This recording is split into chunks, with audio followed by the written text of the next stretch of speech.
അപ്പോൾ നിങ്ങൾ ഓവറായിട്ടുള്ള പണികൾ കാര്യങ്ങൾ ചെയ്യാൻ പറ്റില്ല, അതുകൊണ്ട് റെസ്റ്റ് കൊടുക്കേണ്ടി വരുന്നു. അപ്പം എനിക്ക് ഭയങ്കര സന്തോഷം, എനിക്കെൻ്റെ വീട്ടിൽ പോലെ വീട്ടിൽ നിൽക്കാമല്ലോ, അമ്മമാരുടെ ആ ഒരു കെയറിങ് കാര്യങ്ങൾ നമുക്ക് കിട്ടുമല്ലോ എന്ന് പറഞ്ഞിട്ട് അങ്ങനെ വീട്ടിൽ കുറച്ച് റെസ്റ്റ് കാര്യങ്ങളൊക്കെ ഉണ്ടായിരുന്നു. പിന്നെ അതിന് ശേഷമാണ് വീണ്ടും ഇങ്ങോട്ടേക്ക് വന്ന് പിന്നെ ആളെ പ്രസവിച്ചു. വീണ്ടും കുറച്ച് ദിവസം അങ്ങനെ മുന്നോട്ട് പോന്നു.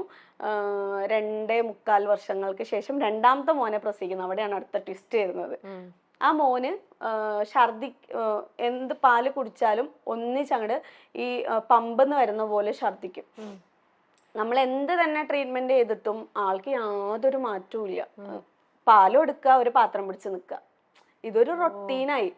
അവന് വിശക്കാതിരിക്കാൻ ഞാനിങ്ങനെ ഫീഡ് ചെയ്തോണ്ടേയിരിക്കണം.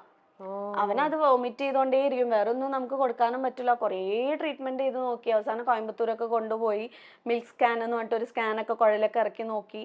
അപ്പൊ അവര് പറഞ്ഞു അവന്റെ ഇവിടത്തെ വാൾവ് അടയുന്നില്ല, ഈ വാൾവ് 2 വയസ്സൊക്കെ ആകുമ്പോഴേ അടയുള്ളൂ, ഇത് ഇങ്ങനെ നടന്നുകൊണ്ടേയിരിക്കും, നമുക്കൊന്നും ചെയ്യാൻ പറ്റില്ല എന്നുള്ളത്. അപ്പൊ ഒരു ഹോമിയോപ്പതി ഡോക്ടറെ അടുത്ത് കൊണ്ടുപോയിട്ട് അവൻ അതിനൊരു മാറ്റം വരുന്നു. അപ്പം ഭയങ്കര നമുക്കൊരു ഹാപ്പി അല്ലേ, ഇത്രയും കഷ്ടപ്പാടിൽ നിന്നും ഇങ്ങനെ ആകുമ്പോൾ. അപ്പൊ ഡോക്ടർക്ക് വേണ്ടി പ്രാർത്ഥിച്ച് ഞാൻ ചിന്തിച്ചു, ഞാൻ ഈ ബുദ്ധിമുട്ടുന്ന പോലെ എത്ര ലേഡീസ് ഇതുപോലെ ഓരോ അസുഖങ്ങൾ കൊണ്ട് ബുദ്ധിമുട്ടും, എന്തുകൊണ്ട് എനിക്കിത് പഠിച്ചുകൂടാ? മെന്റലി ഒരുപാട് ഹറാസ്മെന്റ് അനുഭവിക്കുന്ന ഒത്തിരി സ്ത്രീകൾക്ക് കൗൺസിലിംഗ് കൊടുക്കുക എന്നുള്ളതായിരുന്നു എൻ്റെ ഒരു ലക്ഷ്യം. അതിനാണ് ഈ BSc സൈക്കോളജി തന്നെ നമ്മൾ ചൂസ് ചെയ്തിട്ടുണ്ടായിരുന്നത്. പക്ഷെ ഇനി പറ്റില്ല എന്ന് മനസ്സിലായി. ക്ലിനിക്കൽ സൈക്കോളജി എടുത്തിട്ട് നമുക്ക് ക്ലിനിക്ക് സ്റ്റാർട്ട് ചെയ്യാം, കൗൺസിലിംഗ് സ്റ്റാർട്ട് ചെയ്യാം എന്ന് വിചാരിച്ചിരുന്ന ആ ഒരു സമയം. പക്ഷെ അത് നടന്നില്ല. അപ്പൊ പിന്നെ അത് അവിടെ അങ്ങനെ ഡ്രോപ്പ് ചെയ്തതിന് ശേഷം അക്യുപങ്ക്ചർ, ഡയബറ്റിസ് എഡ്യൂക്കേറ്റർ, ഇങ്ങനെയുള്ള കുറച്ച് കോഴ്സുകൾ നമ്മൾ പഠിക്കാനായിട്ട് പോകുന്നത്. ഡിപ്ലോമ ഇൻ അക്യുപങ്ക്ചർ എടുത്തു, അത് അണ്ണാമല യൂണിവേഴ്സിറ്റിയുടെ തന്നെയായിരുന്നു. അതിനുശേഷം ഇതിൻ്റെ കൂടെ കുറേ കോഴ്സുകൾ ഇങ്ങനെ നമ്മൾ ചെയ്തുകൊണ്ട് വരുമ്പോഴാണ് PMKVY ഗവൺമെൻറ് പഠിപ്പിക്കുന്ന, സെൻട്രൽ ഗവൺമെൻറ് പഠിപ്പിക്കുന്ന ഡയബറ്റിസ് എഡ്യൂക്കേറ്റർ എന്ന് പറഞ്ഞ കോഴ്സ് ഉണ്ട്.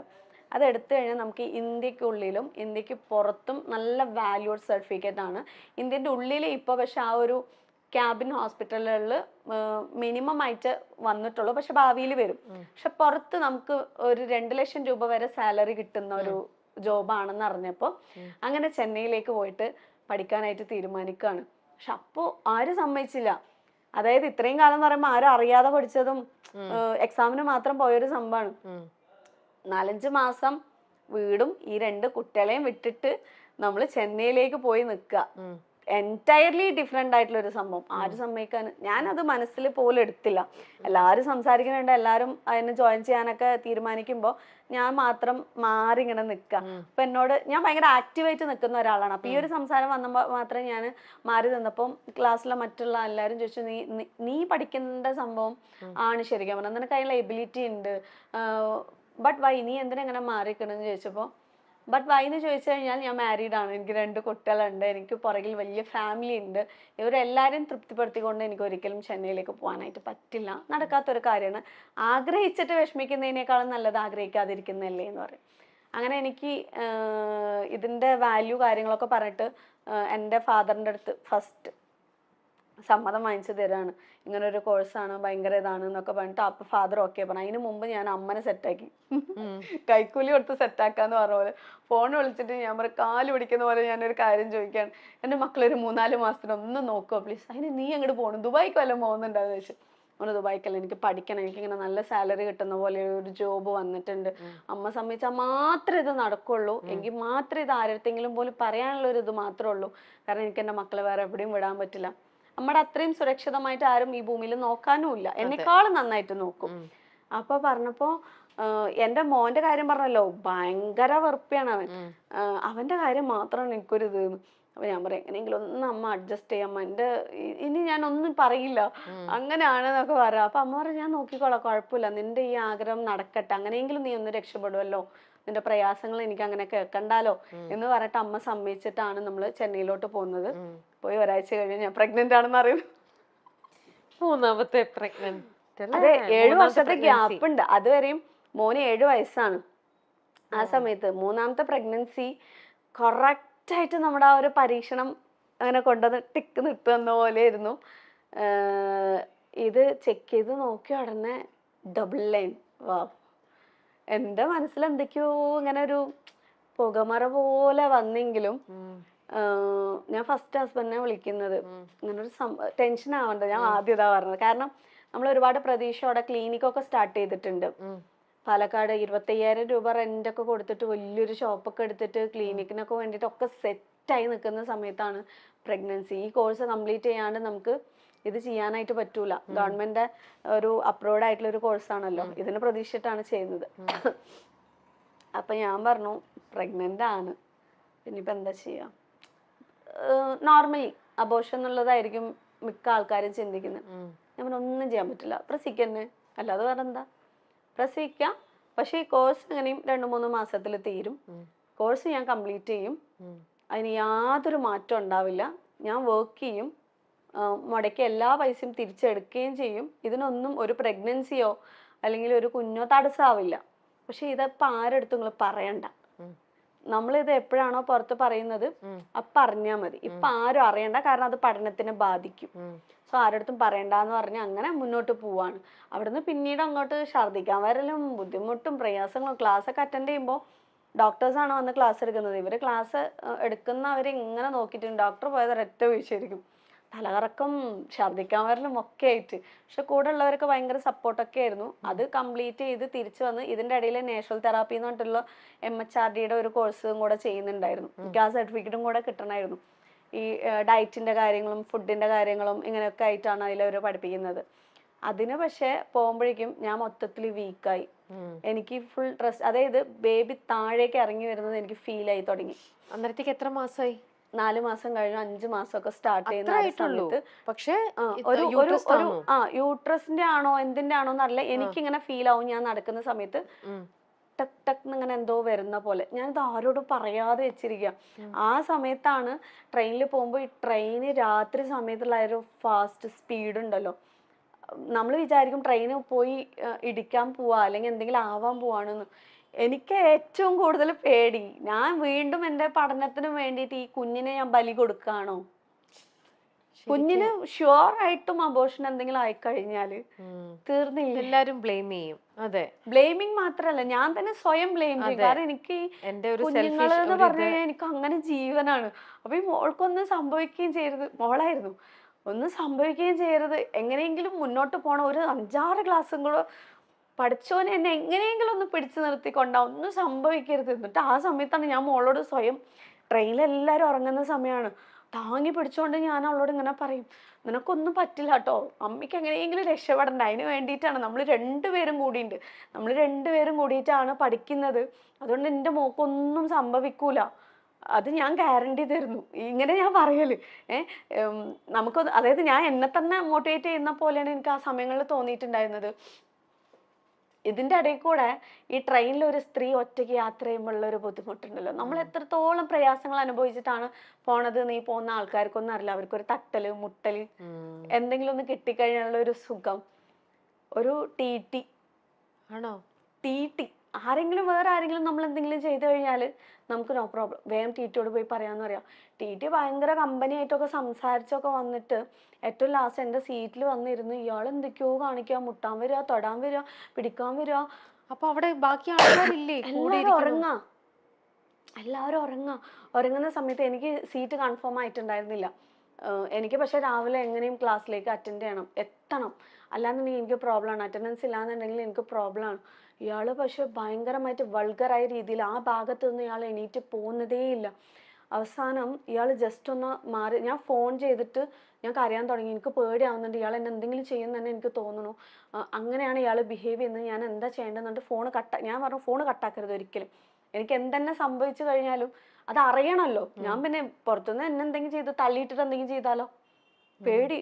എല്ലാവരും ഉറങ്ങുക, ഞാനും ഇയാളും മാത്രം. എങ്ങനെ അവിടുന്ന് രക്ഷപ്പെടാന്ന് ആലോചിച്ചിട്ട് ഇയാൾ ജസ്റ്റ് അവിടെ നിന്ന് എന്തോ മാറിയതും, എൻ്റെ കയ്യിൽ ഇത്രയും വലിയ ലഗേജ് പെറ്റിയാണ് ഉള്ളത്, ഇത് എനിക്ക് വിട്ടിട്ട് പോകാനും പറ്റൂല. ഇതായിട്ട് ഞാനൊരു ബോഗിയിൽ നിന്നും ഒരു 15 ബോഗിയോളം ഞാൻ ഓടിയിട്ടുണ്ടാവും. ഇത് പേടിച്ചിട്ട് ആ സമയത്തുള്ള ധൈര്യമില്ലായ്മയാണ് ഞാൻ ഈ പറയുന്നത്. എനിക്ക് ആരാണ് ഈ ഫോണിലെ ഹസ്ബൻഡിനെ വിളിച്ചു ഞാന്, അദ്ദേഹം പറഞ്ഞു തന്ന ഐഡിയ അല്ലല്ല, ഞാൻ എന്താ ചെയ്യേണ്ടത് എനിക്ക് അറിയണില്ല, ഞാൻ വണ്ടിയിൽ നിന്ന് ഇറങ്ങാനും പറ്റുന്നില്ല, സ്റ്റേഷനിൽ നിന്ന് എവിടെയെങ്കിലും ഇറങ്ങാനുള്ള ഒരു ഓപ്ഷനും ഇല്ല, എന്താ ചെയ്യേണ്ടത്. ഇപ്പൊ നിക്ക്, ഞാൻ എന്തെങ്കിലും, ആൾക്ക് എന്താ ചെയ്യാൻ പറ്റുക, ഒന്നും ചെയ്യാൻ പറ്റില്ല, ആളവിടെ നിൽക്കല്ലേ. ഞാൻ ഈ ലഗേജും പിടിച്ചിട്ട് ഓടിയ ഓട്ടത്തിൽ ഈ സമയം പ്രഗ്നന്റും കൂടെ, എനിക്ക് ആ പേടിയും കൂടി ഉണ്ട്, എൻ്റെ കുട്ടിക്ക് എന്തെങ്കിലും സംഭവിക്കുമോ. ഞാനിങ്ങനെ കരഞ്ഞോണ്ടേ ഇരിക്കണോ, നിർത്താതെ ഞാൻ ഓടി. 2 പോലീസുകാരെ കണ്ട്, ഹിന്ദിക്കാരാണ്. എനിക്കാണെങ്കിൽ ഹിന്ദി അറിയില്ല, നമ്മളെന്താ സംസാരിക്കുക. ഭാഗ്യത്തിന് കുറച്ച് ഈ മുറി ഇംഗ്ലീഷ് അറിയുന്നു പറയുന്ന പോലെ അവരോട് ഞാൻ പറഞ്ഞു ഞാനിവിടെ ഒന്ന് ഇരുന്നോട്ടെ. എനിക്ക് എന്തോ എനിക്ക് അതും പറയാൻ പേടി, കാരണം ആ TTE അറിയുന്ന ആളാണെങ്കിലോ ഇവര് എന്തെങ്കിലും പ്ലാൻ ചെയ്താലോ, നമുക്ക് പല ചിന്തയാണല്ലോ വരുന്നത്. ആ സമയത്ത് ആ TTE കുറിച്ച് പറയാനോ പുറത്തൊന്ന് കംപ്ലൈന്റ് ചെയ്യാനോ ഉള്ള ധൈര്യം പോലും എനിക്കില്ല. എനിക്ക് ഇപ്പൊ പക്ഷേ ആലോചിക്കുമ്പോ അവര് കിടന്ന് ഉറങ്ങിയല്ലോ, ഉറക്കം എന്തെങ്കിലും സംഭവിച്ചാൽ ഉറക്കം വിളിച്ചാൽ ഈ ഉറങ്ങി കിടക്കുന്നവർ എണീക്കില്ലേ? ആ ഒരു ധൈര്യം ഇല്ല, ഉണ്ടായില്ലേ? അതാ പറയാ, ഞാൻ എത്രത്തോളം ഒരു കവേർഡായിരുന്നു. ഭീരു എന്ന് പറഞ്ഞാൽ അങ്ങേറ്റത്തൊരു വലിയൊരു ഭീരുവായിരുന്നു. ഇപ്പൊ എന്റെ കാലിൽ ആരെങ്കിലും ചവിട്ടിയാ പോലും ഞാൻ പ്രതികരിക്കൂല. ചവിട്ടിയിട്ടുണ്ട്, അതുകൊണ്ടാ പറഞ്ഞത്. ഒരേ കാറിലിരിക്കുന്ന സമയത്ത് എൻ്റെ കാലിന് ചവിട്ടി നെരുക്കി ഇങ്ങനെ അമർത്തിയിട്ടുണ്ട്, എങ്കിലും ഞാൻ ഇങ്ങനെ പിടിച്ച് നിൽക്കല്ലാതെ എനിക്ക് പ്രതികരിക്കാൻ അറിയില്ലായിരുന്നു. ആദ്യം നമ്മുടെ പെൺകുട്ടികളെ നമ്മൾ പഠിപ്പിക്കേണ്ട ഏറ്റവും വലിയൊരു സംഭവം എന്താണെന്നറിയോ? ധൈര്യം. അല്ലാന്നുണ്ടെങ്കിൽ അനുഭവിക്കേണ്ട അങ്ങേയറ്റത്തിലായിരിക്കും നമ്മൾ ഓരോരുത്തരും അനുഭവിക്കുന്നത്.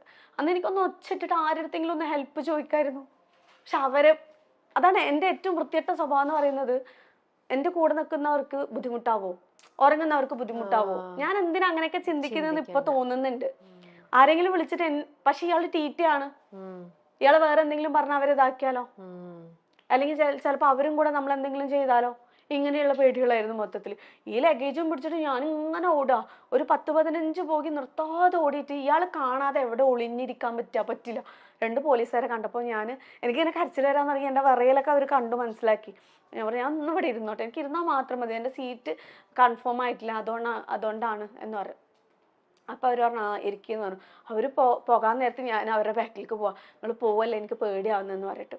പക്ഷെ കുറച്ച് നേരം കഴിഞ്ഞ് നിങ്ങൾ ടെൻഷൻ ആവണ്ട, നിങ്ങളിവിടെ ഇരുന്നോളൂ, ഞങ്ങൾ അവിടെ തന്നെ ഉണ്ടാവുമെന്ന് പറഞ്ഞു. ഇവർ പോയി കുറച്ച് നേരം കഴിയും. എൻ്റെ കയ്യിലാണെങ്കിൽ എന്നെ കവർ ചെയ്യാനൊരു സാധനം ഒന്നും ഉണ്ടായിരുന്നില്ല. അപ്പം എൻ്റെ ഷോൾ ഉണ്ടായിരുന്നു. ഞാനാണെന്ന് ഇത് അറിയാതിരിക്കാൻ വേണ്ടിയിട്ട് എൻ്റെ ലഗേജ് ഞാൻ ഏതിൻ്റെയോ സീറ്റിൻ്റെ അടിയിൽ മറിച്ച് വെച്ചതിന് ശേഷം ഇവരെനിക്കൊരു സീറ്റ് റെഡിയാക്കി തന്നു,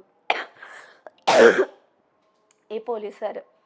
എന്നിട്ട് എൻ്റെ തലയിലിട്ട ഷോളിനെ മൊത്തത്തിൽ കാലിൻ്റെ അടിയിലേക്കും സൈഡിലൊക്കെ ചുരുട്ടി വെച്ചിട്ട് ഞാനിങ്ങനെ കവർ ചെയ്യാണ്. ഇയാൾ വന്ന് എന്നെ അറിയാതിരിക്കാൻ വേണ്ടി. എനിക്ക് ഉറക്കമൊന്നും വരുന്നില്ല, ഉറങ്ങിക്കഴിഞ്ഞ് ഇയാൾ എങ്ങാനും വന്നാലോ എന്ന് പേടിച്ചിട്ട് ഞാനിങ്ങനെ പതിയെ ഇങ്ങനെ നോക്കുമ്പോണ്ട് ഇയാൾ അങ്ങോട്ടും ഇങ്ങോട്ടും പോകുന്നു. ഇയാൾ എന്നെ തെരഞ്ഞു നടക്കാണ്.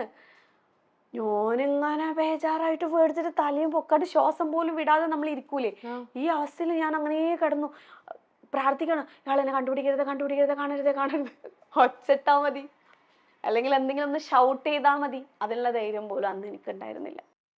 ആ ഇടയ്ക്ക് ഡയബറ്റിക്സ് എഡ്യൂക്കേറ്റർ കോഴ്സിനെ കുറിച്ച് അറിഞ്ഞു. ചെന്നൈയിലാണ്, 4-5 മാസം അവിടെ നിന്ന് പോയി പഠിക്കണം.